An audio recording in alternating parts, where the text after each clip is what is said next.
नमस्कार मित्रांनो, एक दुर्दैवी घटना घडलेली आहे। केस तालुक्यातील टाकळी गावाच्या जवळ तिथं एक हॉटेल आहे गावकरी हॉटेलचे हॉटेल चालक विलास घुले यांचा खून झालेला आहे। हा तरुण बांधव त्याचा रात्री त्याच्यावरती धारदार शस्त्राने 10 वाजता हल्ला झाला आणि तो अंबेजोगाईच्या हॉस्पिटलमध्ये ॲडमिट होता। तर त्याचा आज दुर्दैवी अंत झालेला आहे। हॉस्पिटलमध्ये त्याचा प्राण गेलेला आहे।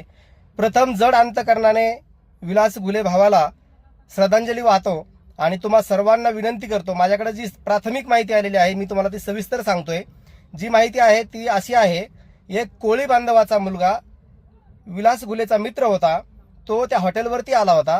तो हॉटेलवरती आला असता त्याच्यावरती हल्ला करण्यासाठी कदमवाडी येथील काही माथेफिरू काही गुंड प्रवृत्तीचे लोक आले, धारदार शस्त्र घेऊन आले आणि कारण असं होतं, त्या कोळी बांधवाच्या मुलाची बायको नांदत नाहीये